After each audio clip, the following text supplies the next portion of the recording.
Yes, good morning, everyone, and welcome back to the Football Tribe UG channel. Robert Kesakos is the usual suspect. Welcome back to yet another live broadcast on your favorite football updates channel. It's a pleasure to be back with you on this beautiful Friday morning, the 20th of March 2026. I say Idi Mubarak to you all, the Muslim faithfuls that will be celebrating the day because today is Eid. We do pray that Allah rewards your efforts. For those of you that have been fasting, for those of you that didn't, perhaps next time better, regardless of the reasons you may have not fasted. This morning, we are back again to discuss the latest from football. We'll be giving you the updates from the UEFA Europa League and the UEFA Conference League in regards to the teams that made it to the quarterfinals, but then we'll also dive into the ongoing Jesus Christ. Sometimes the English media is bolder than a bald head. Yesterday, I don't know if it particularly came out yesterday, but there's, I think, the Overlap podcast where you have Gary Neville, Roy Keane, Ian Wright. There's a lady on there whose name I do not know. Jamie Carragher is a regular on there. These days they've been hosting Wine Rooney and things like that. So yesterday they were doing some comparisons, and somebody said that there's no single player other than Wayne Rooney. Sorry, there's not a player that Neymar is not better than some of the Premier League greats. And we'll get into the comparisons of some of the names they touched upon there. Oh my God. Jesus Christ. Sometimes, you remember when Arsenal placed a bid of, was it 40 million pounds plus one when they wanted to sign Luis Suarez from Liverpool? And then Liverpool chairman asked, what are they smoking over there at the Emirates? What are they smoking on the overlap? What are they smoking on the overlap? Wayne Rooney comparing himself to Neymar Santos Jr. Wow. I just Neymar any day. Neymar any day. And even when, anyways, let's not even get wound about that. But anyways, guys, you let me know what your thoughts are about those comparisons that are happening already with that are happening with Neymar and all the other players that have played in the English Premier League. You'll give me your thoughts before, as I will also be letting you know what my opinions are about that. Otherwise, it's an ongoing debate, or they've sort of opened up a discussion, maybe to for more talkability about the talkability about their show. So really, we'll get into it. I got your email about the fit stuff. That is GoPayment. Hi, good morning. How are you doing? Welcome to the Football Tribe UG channel. So really, I mean, they never cease to amuse us. The English media never cease to amuse us. They always come up with something that sends the football world into a bit of a steer or a star. So how do I qualify this? How do I put it more plainly or openly? Really, because it's quite odd. It's quite odd. But for those of you that are just joining us, Robert Kesakos is my name. It's 2 minutes past the hour of 10 a.m. here in Kampala, Uganda. Beautiful, bright and sunny morning. And by the way, apologies for being late. It was due to sabotage, nothing more, nothing short of that. So those are the things we'll be touching upon. For those of you that want to hear my thoughts about the preview for the Carabao Cup final, please go over to the channel. That video is already out. Carabao Cup final preview between Aston versus Manchester City. I do give my thoughts on there. The one fact that I forgot to mention in that particular preview, of course, we'll get to talk about the game once more in our other subsequent broadcasts, particularly tomorrow morning as we do the preview, is that Mikel Arteta, both as a player and the manager, has not lost at a game at Wembley Stadium in 12 games. So please bear that in mind as you make your as you formulate your discussions or your views or your opinions about that game. Very, very big game coming over the weekend on Sunday at 7:30 p.m. between Manchester City and Arsenal for the Carabao Cup final. It's the master versus the apprentice that we will be watching on that day. So quickly, with the updates from the UEFA Europa League as well as the UEFA Conference League from yesterday, I can tell you that Nottingham Forest managed to advance at the expense of Midtjylland following a 2-2 draw. In regular time, penalties, Nottingham Forest won that one 3-0 because Midtjylland, 2 of their attempts went hit the upright while the other went wide of the mark. Then so Nottingham Forest advanced. Freiburg advanced at the expense of Genk 5-2 on aggregate, while Olympique Lyon were knocked out by Celta Vigo, who beat them by 2-0 in France yesterday, then subsequently advancing 3-1 on aggregate. AC Roma were knocked out by Bologna 5-4 on aggregate, Bologna winning that game in extra time 4-3. It was 3-3 in regular time, while Aston Villa knocked out Lille 3-2 on aggregate. Sorry, 3-0 on aggregate. Yesterday they did win that game by 3-0. Leon Bailey and John McGinn, the goal scorers there in that game. Then FC Porto knocked out Stuttgart 4-1 on aggregate after winning yesterday's game by 2-0, while Panathinaikos were knocked out by Real Betis 4-1 on aggregate following that 4-0 defeat against Panathinaikos yesterday in Spain. So that is how things transpired. I will be getting I think I need to find the fixture schedule for the quarterfinals in as far as the UEFA Europa League quarterfinals are concerned, but that's the update from that side of things in as far as the UEFA Europa League is concerned. So the action, of course, those are the teams that advance to the quarterfinals. The quarterfinal draws are already sort of preset. So Braga will be up against Real Betis in one of those games. It will come on Wednesday, 8th April. Then on Thursday, 9th April, Celta Vigo will be playing away to Freiburg. FC Porto will take on England's Nottingham Forest. Big game there.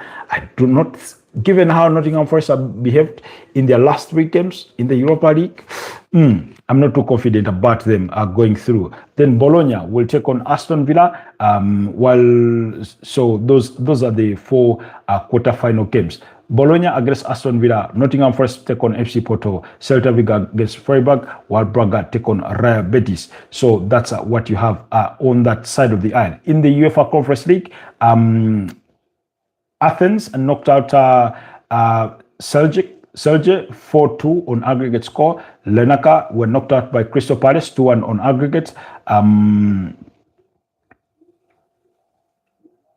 Yes, 2-1 on aggregate. Mainz 05 knocked out Sigma 2-0 on aggregate score, while Fiorentina were able to knock out Raku there by 4-2 on aggregate. Rayo Vallecano managed to knock out Samsunspor despite losing yesterday's game by 0-0, 3-2 on aggregate, while Shakhtar Donetsk also knocked out Lech Poznan 4-3 on aggregate. And then Sparta Praha were stunned by AZ Alkmaar, who knocked them 6-1 on aggregate after beating them by 4-0 yesterday. Strasbourg managed to get past Rijeka, who they beat 3-2 on aggregate. So that is what is happening on that side of things in as far as the UEFA Conference League is concerned. Now, next up in the quarterfinals, Crystal Palace will take on Fiorentina. Mainz 05 will be up against Strasbourg, while Rayo Vallecano will take on AEK Athens from Greece, while Shakhtar Donetsk will be up against AZ Alkmaar. That will be a very, very big fixture between Crystal Palace and Fiorentina. Crystal Palace have not looked really, really impressive in their last couple of games in as far as the Conference League is concerned. They had to go through the playoffs. That means they did not finish within the top 8 of the competition. But do not write them just off yet, because it's Oliver Glasner in charge. If our Oliver Glasner I'll be prioritizing the UEFA Conference League at all costs. Not that the Premier League is not important, but they are far from a team that could face relegation or from potential relegation because, okay, not too far away, but at least with their 39 points, they just need maybe 2 wins to sort of seal their fate in terms of staying up in the Premier League. But I think they are better off concentrating all their resources and efforts in the UEFA Europa League, like Ange Postecoglou did last season with Tottenham Hotspur. So, anyways, let's move away from that and go on to there's some news that is come through from yesterday. FIFA did rule that coaches in the female women's football, in the women's football must be female. Hi, friend, can you say this? Max D, LT, 555. Hi, how are you, Max? Good to have you on the broadcast. Where are you joining us from this beautiful morning? I don't know what you want me to say, but if it's in any language other than English, I will humbly decline to say it for the benefit of protecting my audience. So, yesterday, FIFA did rule that at least the head coach or the assistant coach in women's football in FIFA competitions must be female. And among the coaching staff, at least 2 members must be female as they go into that affirmative action. Max says it's from Argentina. Good to have you from Argentina. How is Argentina? How are things over there? So they say they're trying to be proactive in terms of developing female coaches, in terms of giving female coaches opportunities. So they have made it a rule that going forward in all FIFA women's competitions, the head coach or at least the assistant coach must be female, and at least 2 members of the coaching staff must be female. That is their affirmative action. I think it's a good gesture. Some of these things, when you want change, you must be able to effect the change that you sort of want, and the only way of effecting that change is sometimes enforcing it on people, almost making it a rule for people to live by or to abide by. So that's how I view it. It's a bit of a positive. When you go back to the World Cup of 2023, I think, which was won by Spain, you'll find that out of the 32 coaches for the respective female teams, only 12 were female, including Weigman, who was in charge of USA. Who was in charge of the English national team because they reached the finals with Spain and lost to Spain. Then the next Women's World Cup is going to be in 2027. It will be hosted in Brazil. So there's that. We await. You say, but my cousin, his name is this. What's your cousin's name? Max, what's your cousin's name? So really, that's the interesting stuff that is coming there from FIFA. Now, quickly, let's move on to this debate that I was telling you about. Now, the people that have decided to make comparisons of Wayne Rooney versus Neymar, they've added Salah to the conversation. They've added money. I think people just want to, I don't know. This is what I'll say this, and I'll use the exact terms that I used when we're having a discussion about Arsenal in regards to boring football and things like that. If you disabuse yourself of hate and bias and objectively look at things, then chances are you may look at things in a different perspective or may come up with a different verdict. I say this not as a Brazil national team fan, but as a full football fan. Statistically speaking, I think, and I stand to be corrected on this, Wayne Rooney may have scored more goals than Neymar. They talked about longevity and stuff like that. Neymar won 30 major titles. Yes, 30 major titles. Wayne Rooney, on the other side, won 16. Among those 16 were 5 Premier League titles, 5 Premier League titles, 1 FA Cup, 4 League Cups, 1 UEFA Champions League title in 2008, 1 UEFA Europa League title in 2017 with Man United, a FIFA Club World Cup in 2008, and a couple of Community Shields. That was there were about 3. Then Neymar on the other side, we're talking about the player. He also won one UEFA Champions League title in 2015 with Barcelona. He won the Copa de Libertadores with Santos in 2011.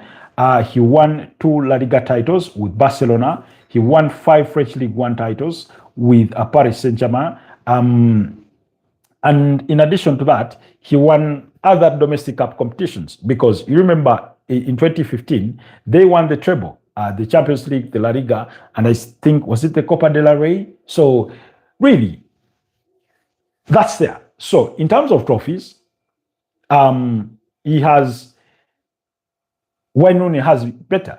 Sorry, Neymar has it better, or far beats Wayne Rooney. Now, Wayne Rooney says he's never regarded Neymar as a top player. And I'm like, wow, that's bold to say. Now, it is his opinion that he's never regarded him as a top player. It is his opinion. But like I said, if you disabuse yourself of any hate, bias whatsoever, you may come to a different conclusion.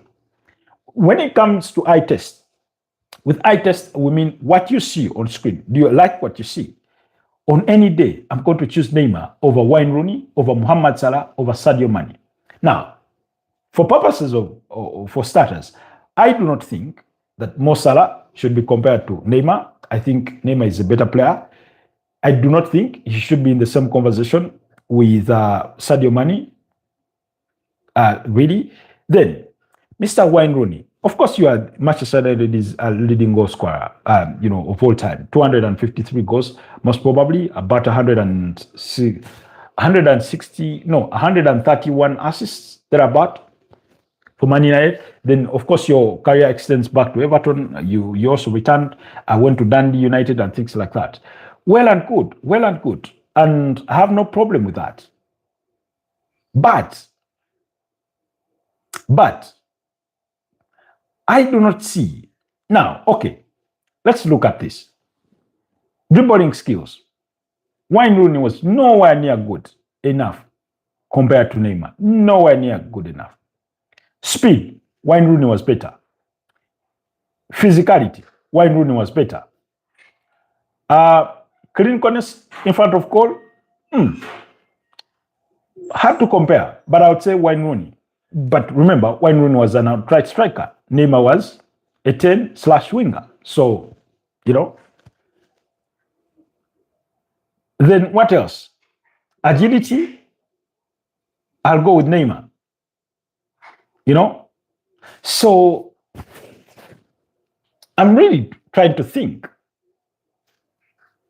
I don't think both players. Wayne Rooney, what have you done at the England national team in a major tournament? Please remind me. First of all, Wayne Rooney said the World Cup 2010 is the worst World Cup there will ever be.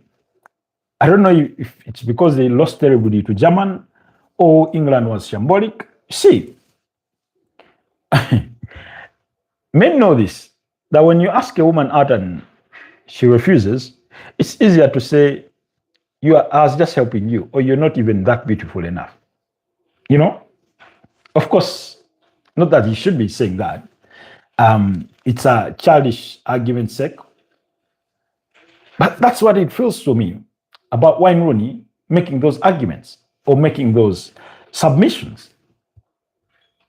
Now, in that discussion, they said maybe Cristiano Ronaldo, Thierry Henry, the only some of the players that you'd say are better than Neymar.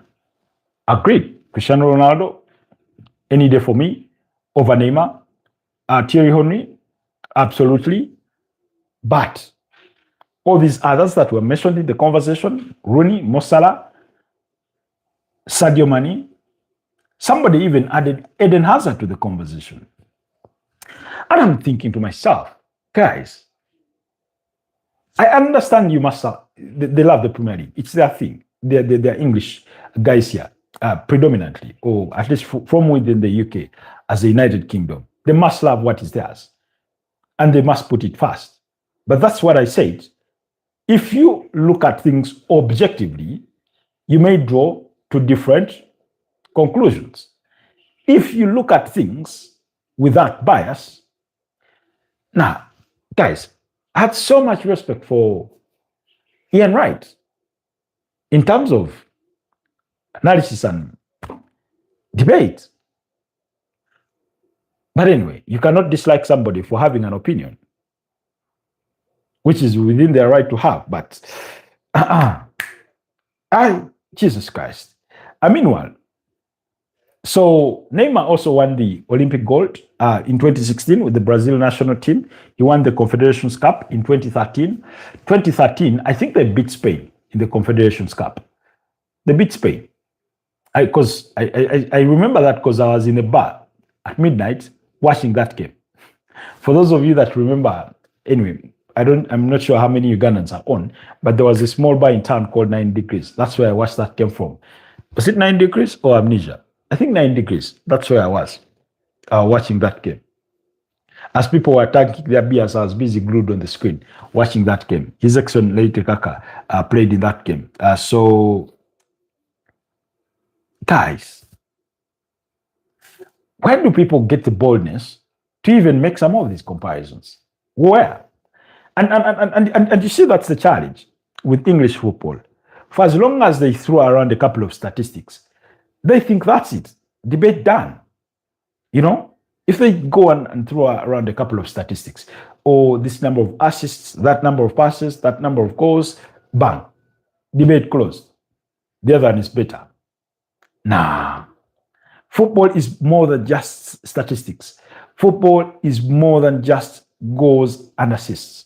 Football is just more than passes. It's entertainment. It's the dribbling, the intricacies of the game. Do you know why I keep saying Ronaldinho Gaucho, the assist Moreira, is my best player of all time? It was just a joy to watch. I don't care how many goals he scored or did not score. But every time he got his feet on the ball, you waited for something to happen. You waited for a trick. You waited for a player to be dribbled past. You waited for a defender to be embarrassed or humiliated or look childish. You know? Go watch Ronaldo Nazario Dalima Sr. Wow, a joy to watch. Go watch him. Eden Hazard was a joy to watch, but I wouldn't put him in the class of those players. Alexander Leb was a joy to watch. I wouldn't put him in the class of those players. You know, I wouldn't put him in that class. I'm not saying Rooney wasn't a joy to watch. I'm simply saying they made football look better beyond just scoring goals. Apart from being a riffraff and a strong shot, and subsequently many goals and assists, and being quite athletic, what more did Wayne Rooney add to his game? You know, I mean, when you look at players like Lionel Messi, oh my God, when he's dribbling past through players like he's just a knife cutting through butter. You remember young Cristiano Ronaldo? Oh my God, you guys, football. If you're going to draw comparisons between these players, like I said, you must disabuse yourself of any biases whatsoever, of any hate. Just imagine, I woke up and I said, I'm going to compare Jeremiah Riadier with Sadio Mane.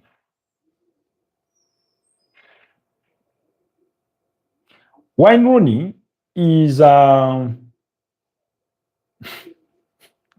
let me not use derogatory statements just to drive my point home. Let me keep it at that. Anyways, guys, let's move on.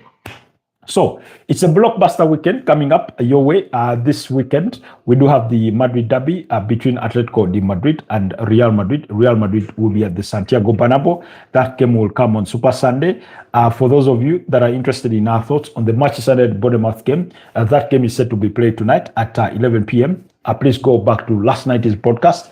We did discuss that game all through and through. But I wanted to pick keen interest in the game that will be played on at 11 p.m. on Super Sunday when Real Madrid take on Atletico de Madrid. Yes, that game there at the Santiago Bernabeu. Of course, Real Madrid laden with so many injuries. Thibaut Courtois, the recent culprit with the muscular injury. Raul Asensio, Ferland Mendy, Rodrigo Goes season ended. Dani Ceballos has been out with a calf injury. Eder Militao, on the other side, Jan Oblak has been out.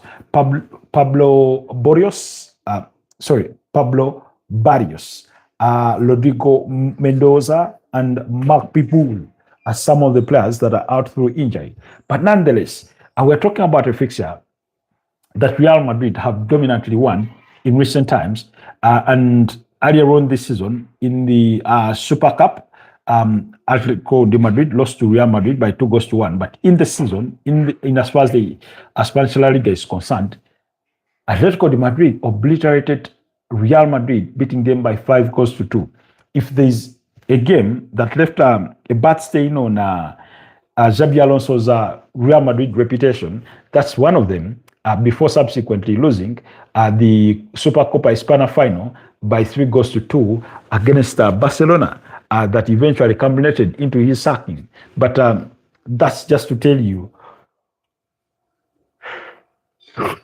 excuse me, of how good Atletico de Madrid looked in that first leg. They thumped Real Madrid by 5-2. Then last season, in the knockout stages, I think this was at the round of 16 of the UEFA Champions League, Atletico de Madrid did meet Real Madrid, and Real Madrid, won the fixture by 2-1 at the Santiago Bernabeu before losing 1-0 in the reverse fixture at the Wanda Metropolitano, or the Riyadh Air Stadium now. And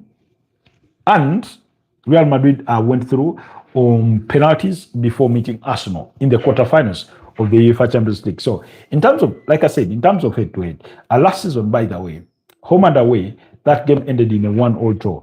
And as far as the Spanish La Liga is concerned, then you'll go back to 2024, the two sides met at the round of 16 of the Copa del Rey, and Real Madrid beat Atletico de Madrid 5-3.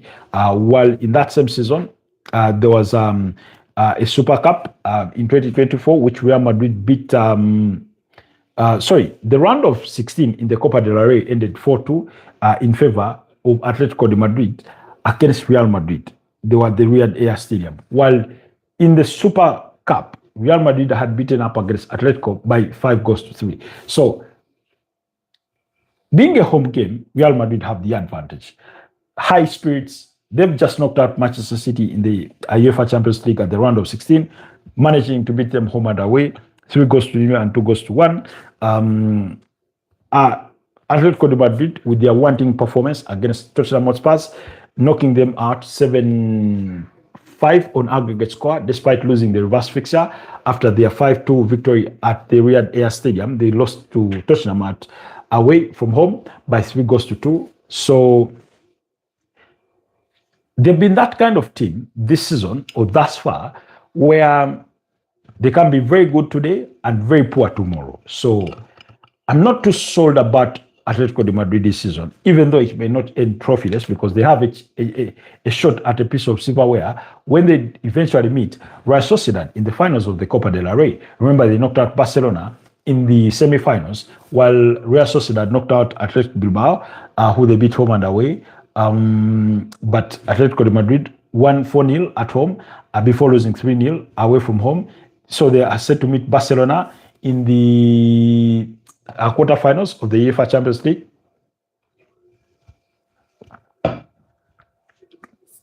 On paper, Atletico Madrid have a very, very good team. They have quite the attacking talent. Ademola Lookman, Alexander Soloth, Anton Griezmann, Julian Alvarez, very, very good team. Adriano Simeone, Marcos Llorente playing in that midfield, sometimes played at right back. Very, very good, decent players. Alex Baena is in that team. there, although his start to the Atletico Madrid career hasn't been as flashy as he had been with Villarreal last season, but you still nonetheless do not take it away from him that he is a very, very talented player. So I think for those of you that place bets on these games, go for both teams to score. That's what I request of you. But I think I'd fancy Real Madrid's chances at home to win maybe by 2-1. Because you ought to do that revenge against Atletico de Madrid. You ought to do that revenge following that 5-2 defeat in the first leg of the Spanish La Liga. You ought to seek that revenge, really. So that's one of the key games that you will get this weekend in as far as the big games that will be coming your way in the Spanish La Liga are concerned. So then to digress a bit back, Man United are up against FC Bournemouth tonight at 11 p.m. East African time. That's in the Premier League. Like I said, if you are interested in hearing our thoughts on the Manchester United Bournemouth game, we did an entire preview of that game yesterday. I'll go into yesterday's broadcast last night. The headline, which reads, let me see if I can find it here quickly. It was Europa League updates, then Bournemouth versus Manchester United preview. We did give our thoughts and views on that game in particular. So please do not miss out on anything. Go and check that out there in case you want to hear our thoughts on Man United. So quickly, let's try to sum up what's to come your way in as far as the weekend is concerned, starting with tonight, because we know there's a Friday night football.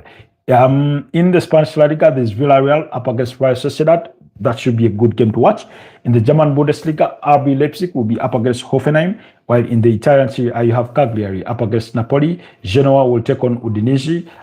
So you have two games there, one kicking off at 8:30 p.m., while the other will come later at 10:45 p.m. And in the French League One, RC Lens will take on Angers. Now, RC Lens, I'm learning that are prepared to have their fixture against PSG rescheduled to allow PSG more room in between playing Liverpool. That's home and away in the quarterfinals of the UEFA Champions League. They would want to give PSG every little advantage they can afford them to see if they can defend their crown in as far as the UEFA Champions League is concerned. So we'll have to wait and see how that one goes down. Okay. So that's it for Friday action. But just to run through all the other fixtures that will be coming your way in as far as the Premier League is concerned for match day 31, because it is match day 31 that we are destined to, albeit Manchester City and Arsenal will be away in the Carabao Cup finals. Like I told you, on Saturday, the early kickoff will be between Liverpool playing away to the Amex Stadium or the American Express Stadium against Brighton. That is at 3:30 p.m. While at 6 p.m. We'll have a game between Fulham and Burnley. After that, at 8:30 p.m., Everton will entertain Chelsea at the Hill Dixon Stadium, while Leeds United will take on Brentford. That's at 11 p.m. East African time. In as far as the Premier League is concerned, on Saturday, and then on Super Sunday, you'll have three games. The early kickoff coming at 3 p.m. in the Trainware Derby between Newcastle and Sunderland, while at 5 p.m. Aston Villa will take on West Ham, while Tottenham Hotspur will be at home against Nottingham Forest in the relegation derby, because whoever wins that fixture will brighten their chances over staying up in the top flight, because Tottenham are 17th. Sorry, Tottenham are 16th and Nottingham Forest are 17th. So that's what will be happening. Meanwhile, I think subsequent to that, that will be on match day 32. West Ham have a game against Wolverhampton Wanderers. So they will need to seek revenge for their three, because West Ham gave Wolves their first victory of the season. So please bear that in mind. So the question, what games would you want me to touch upon? Because guys, I want to use tomorrow morning's broadcast at 10 a.m. to discuss what should come from the Carabao Cup. But therefore, let's go through some of these games. Like I said, okay, briefly about Man United. Man United, Bournemouth. Bournemouth are very, very good at home. They've only lost 2 games at home in the Premier League this season. They've had 7 draws at home and 6 victories. Overall, they are the most drawing team in as far as the Premier League is concerned. Out of the 30 games played, 14 of them have ended in draws. I think they've lost about 7 games compared to Manchester United 6 and won just a couple. Man United, their ambitions remain the same, finishing within the top 4 and qualify for Champions League football. Currently, they are third. They have a stronghold on that one, leading by 3 points ahead of a 4th placed Aston Villa, who they managed to beat last weekend or in the previous outing by 3-1. In that sort of top 4 race, you have Chelsea, who lost to Newcastle last weekend, and Liverpool, who shared the spoils with Tottenham Hotspur in a 1-1 draw. So the importance of that game to Man United is quite of great significance, because they would want to get at least 6 points clear of the other chasing pack in as far as the top 4 is concerned. Nonetheless, Bournemouth, like I said, are very, very good at home. Low-key, every game for Michael Adrian Carrick is a test. Every game is like an interview to see if he does deserve or qualifies to be handed the Manchester United job fully as head coach on a permanent deal, because currently he's interim. He's managed them through 9 games and they've won 7 and drawn 1 and lost 1, which is very, very impressive. Andoni Iraola, on the other side, equally himself, will be auditioning for the Manchester United job. Not because he's asked for it, but he's one among the few names that have been floated around of managers with potential to manage Manchester United. So there's that bit of context to it as well, or that school of thought. So if you're Andoni Iraola, one of your ways of making a statement is by beating up against this Manchester United side and say, prove your worth with what would pass for lesser players. Players like Ryan, then there's Ryan Christie in that midfield, there's Alex Scott, there's players like Marcus Tavernier, some of the players that Manchester United will have to watch. Evan Nilsson, for me, he's number 9 or strikers levels a bit lucky. Apologies on that yawning. It does unfortunately happen every morning. I don't know. I was blaming it on breakfast yesterday prior to the broadcast, but today I decided not to have it. But it looks like nothing's changed.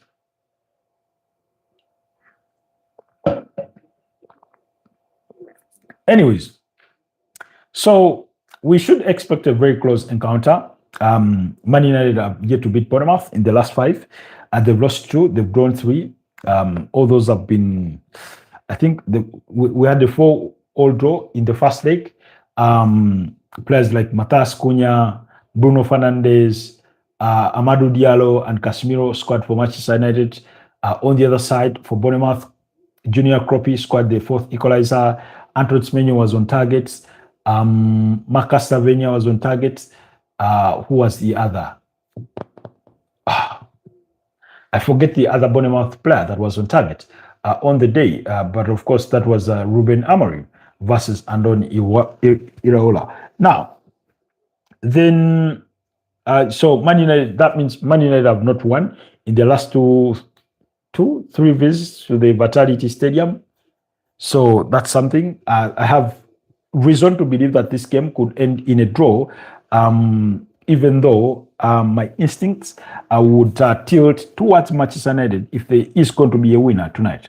But I say a 1-all draw or a 2-all draw between these 2 sides. Then, Brighton versus Liverpool. Liverpool had a very, very scintillating performance. I think by far their performance of the season. I was trying to draw comparisons yesterday, and I did say that that performance against Galatasaray in the reverse fixture on Wednesday was even better than their performance away to Eintracht Frankfurt. Was it match day 5 of the UEFA Champions League, which they won by 5-1? They really, really looked impressive in that game. Mohamed Salah, with a man of the match kind of performance, involved at least in almost 3 goals. He scored 1, provided an assist for the second through Hugo Ekitike, and then it was his attempt on goal that was put out by the goalkeeper, Kaki of Galatasaray, that gifted Ryan Gravenberch the rebound. Yes, he may have missed a penalty in that one, but he did not bury his head in the sand. He went on to give a very, very wonderful performance in that game against Galatasaray. Dominic Szoboszlai did Szoboszlai. Yes, he was really, really impressive in that game as well. So you must bear that in mind. In terms of their current form, we know that Brighton is one of those teams that have had a difficult season. When you compare Fabian Hasler's performance compared to the Graham Potters, subsequently Roberto Di Zerbi, you can't help but feel that there's a bit of a downgrade on this team. And for a manager, Arne Slot, on the other side, has always argued that they play against teams that do play long balls, want to rely on set pieces, do not open up quite easily. Yeah, Arne Slot, then you have no excuse, because Brighton is that kind of team that you'd want to play. A team that will allow you to create as many chances against them. They never play conservative football. In fact, the other time, Fabian Hasler was heard criticizing Mikel Arteta and his Arsenal side, saying he would never play that kind of football, really. And I remember saying that he cannot play that because he's not in a title race. So he doesn't know what it means to be in a Premier League title race. So I entirely don't want to blame him if he feels that he cannot what? He should not be partaking in that kind of game. Anyways, so we should expect a very, very entertaining game. When it comes to form, Liverpool have only lost one of their last 5, drawn one, won the other 3 against Sunderland, Nottingham Forest, and West Ham United, which they got beat by Wolverhampton Wanderers before their 1-1 draw against Tottenham Hotspur. On the other side, Brighton have lost 2 of their last 5 and won the 3, winning against Brentford, Nottingham Forest, and Sunderland by 1-0 in their most recent league outing. So they have a little bit of form, or at least there's a little bit of form on either sides. So it does promise to be a very, very entertaining fixture.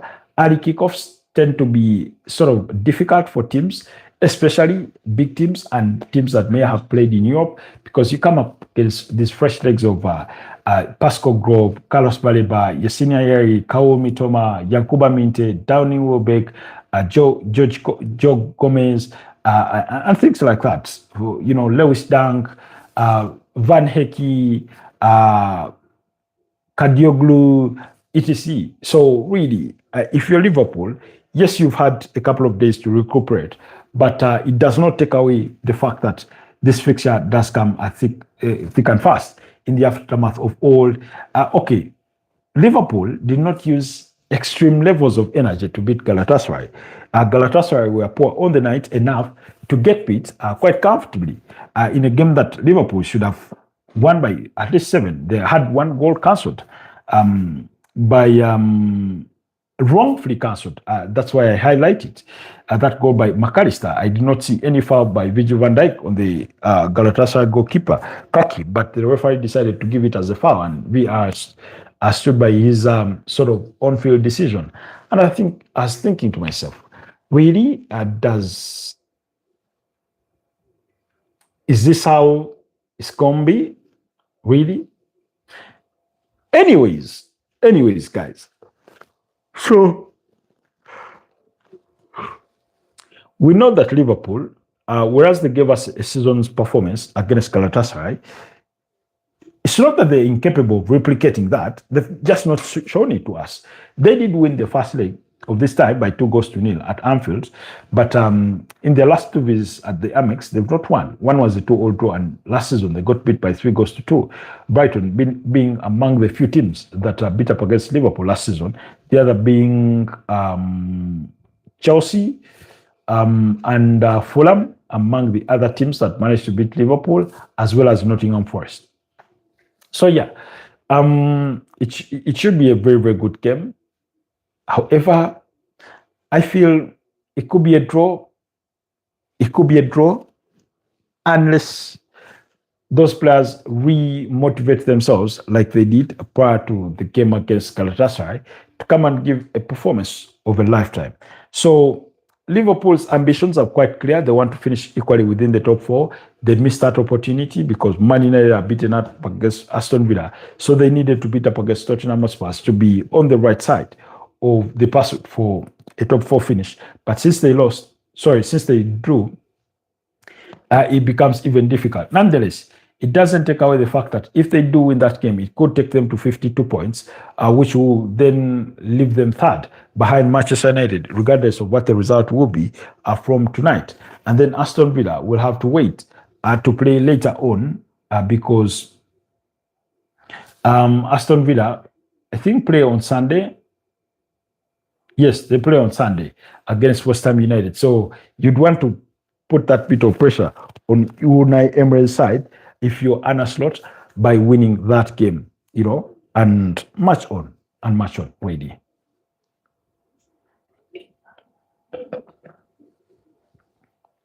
So I won't be surprised if it ends in a 2-2 draw, or a 3-2 victory for Liverpool. I don't think they will get beat. Then Everton-Chelsea. The other game that was supposed to be in between there was supposed to be between Man City and Crystal Palace, but because Man City have a Europa League Cup final, have a UEFA Conference League final to play.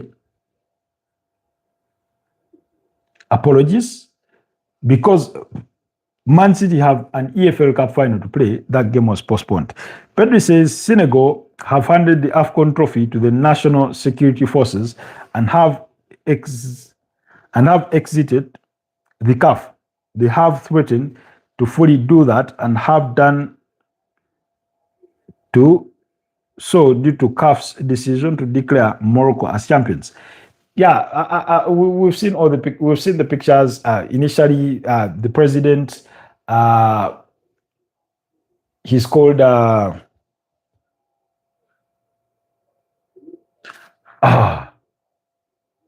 Bassium something,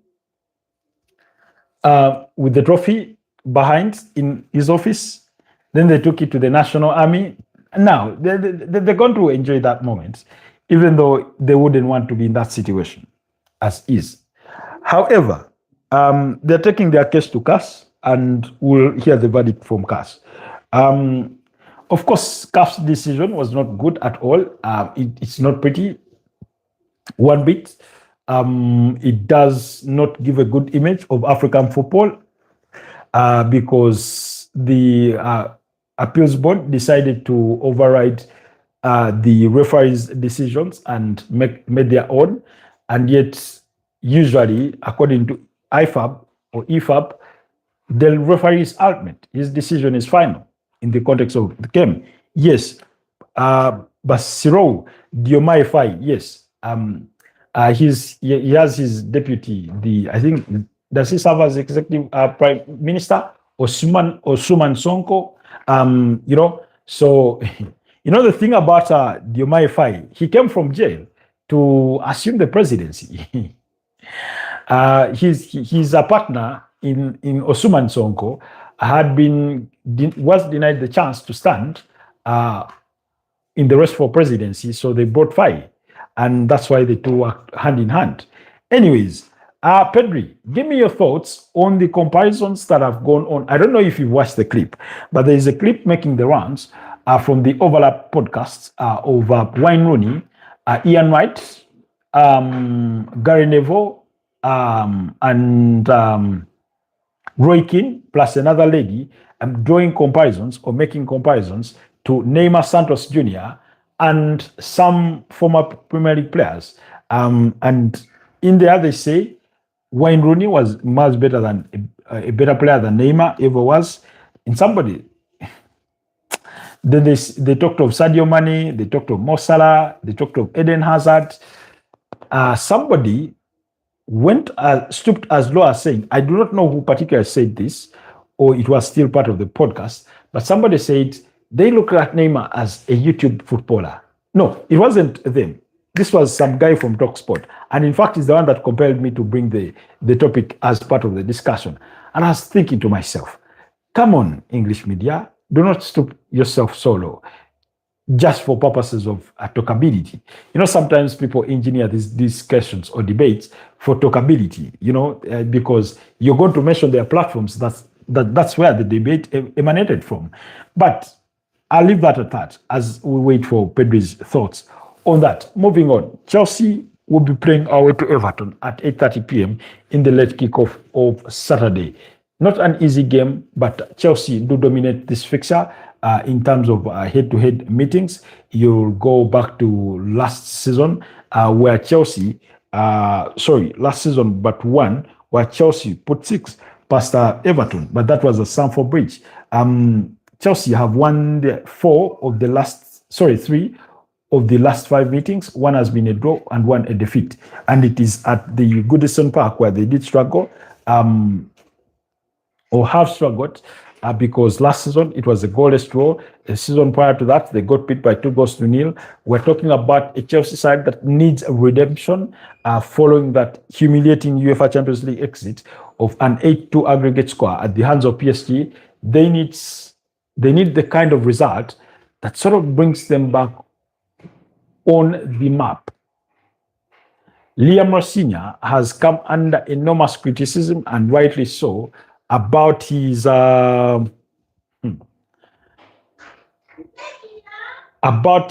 lack of cohesiveness. I've read reports in the region of these players do not understand his tactics. Apparently, that came from the vice captain in Enzo Fernandez. And I was thinking to myself, isn't that a little too harsh, a little too early? Some Chelsea fans have already called for his head on the spike. They do not believe he's the right manager for the club.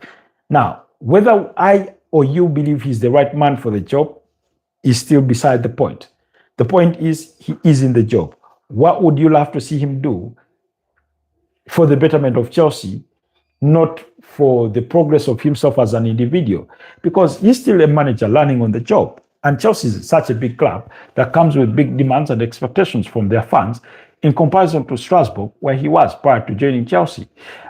Strasbourg being Chelsea's sister club in the form that Bruco also owned Strasbourg in France. So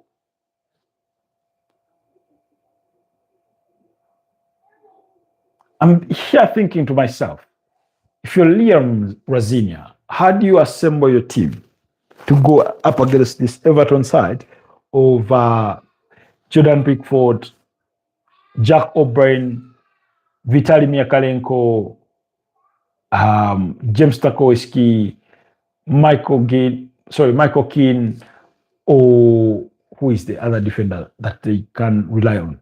Gerard Braithwaite, Idris Ganagay, James Garner, Ilman Ndiaye, Dwight McNeil, Keenan Risbury Hall. How do you go against that machinery? We saw how big a trouble they caused Arsenal over the weekend before Arsenal managed to beat them by 2-0. Those goals coming very, very late in the game, in the 89th minute and subsequently in the 97th minute. So how do you go against that? Or how do you go about that? Chelsea do have their injuries to contend with. The likes of Richard James did suffer a hamstring issue. In their game against PSG, sorry, guys. You have Trevor Chalobah. Mamadou Sarr did not look good. Wesley Fofana had muscle fatigue. That's why he didn't start that game. Marco Correa, okay. Robert Sanchez. Midfield, Andre Santos, Moises Caicedo, Enzo Fernandez, Cole Palmer, Joao Pedro, and Pedro Neto. Is that how you go about it? Or you tweak a few things here and there?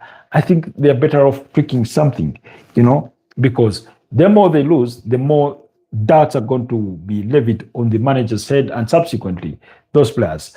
I was in a discussion or listening in on a discussion that was discussing Chelsea's conundrum, and somebody said, oh, well, he's only been there for a short while, which is true, and managers need time, but he has not yet bought his players. And my question was, What do you think? What kind of direction would clubs be taking if every manager that walked through the door ended up signing his own players, even though they never live to see their first anniversary, sometimes, or slightly beyond their first anniversary? How then do you defend that? How many times? Because how many managers have Chelsea had ever since Bluco took over? They had Thomas Tuchel, they got rid of him. They brought Graham Potter, things burnt their fingers. They've tried Lampard as an interim. They've tried Mauricio Pochettino, that one was sacked. They brought Enzo Maresca, that was eventually sacked. And now they have Liam Rossini. So how many kinds of changes would you want to go through?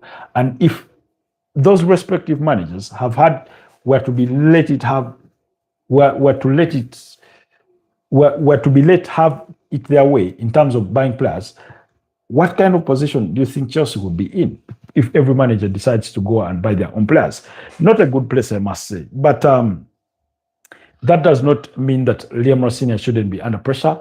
For me, I think he deserves time to show an implementation of what he's trying to do or how he wants his team to play the ball and things like that. So a draw is very, very possible. But I feel Everton could nick this one by 1-0. I don't know. I'm not feeling too confident about Chelsea. Yes, Chelsea are very well live into the race for the top four. And they know that a loss would only help Liverpool if they will have won their game against Brighton and Hove Albion. So it's a bit difficult, to be honest. It's a bit difficult. But Chelsea, those players, Cole Palmer, needs to rise to the occasion. Enzo Fernandez, Moises Caicedo, Joao Pedro, we're talking about players that cost millions of money. You need to rise to the occasion and win a game of football for your team. You know, I'd want to see Chelsea die a little for their manager, as we often put it, you know.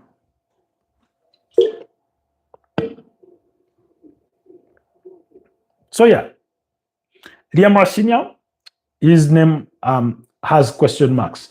Obviously, not the best of managers they could have got, but they decided to take that direction, and it is what it is. I was telling Chelsea fans yesterday that if they want some quick success, they may as well bring back Antonio Conte or Don Carlo Ancelotti. You know, he worked with them in 2009 up to until like 2011 or before he left, and then Andre Villas-Boas was brought in. So quickly, Leeds versus Brentford.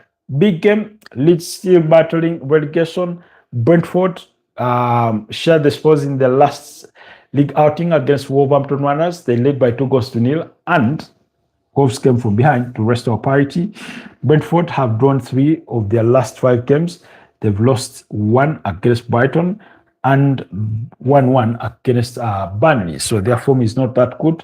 Leeds United on the other side have lost 2 and drawn 3. So their form is not good either. So it is Hansi Flick not Hansi Flick, guys. It is what's his name? The Leeds manager, Daniel Fekir, versus Keith Andrews on the other side. Keith Andrews has performed beyond expectations, really. But if there is a game of football that you Brentford think you can win, it should be Leeds United. But also Leeds United at Errant Road hasn't been that simple a team to just go and beat up against, even though they've now they did lose against Sunderland by 0-0. The first leg ended in a 1-1 draw. When you go back in the last 5, there's been 3 draws between the two sides and 1 victory for Leeds, just as much as there's been 1 victory for Brentford. It could be an evenly matched game in a 1-1 draw, perhaps. I wouldn't depart too much from those ideas of a repeat of what was in the first leg. But I would say that Leeds need this game the more. Of course, Brentford need it either, because if they do win, they get the goal level on points with Chelsea, who will have played a day earlier. That's if Chelsea can be beat by Everton.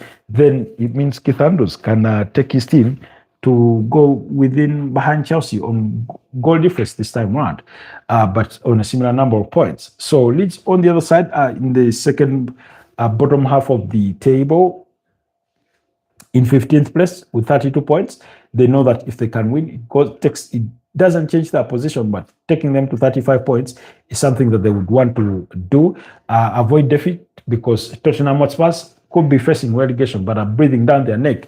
Only 2 points separate the two sides in Leeds United and Tottenham Hotspur. The last time I trusted Leeds was against Sunderland, and they disappointed me. They went on to lose by 1-0. That goal scored by Abib Diarra from the penalty spot. Not that they did not compete well.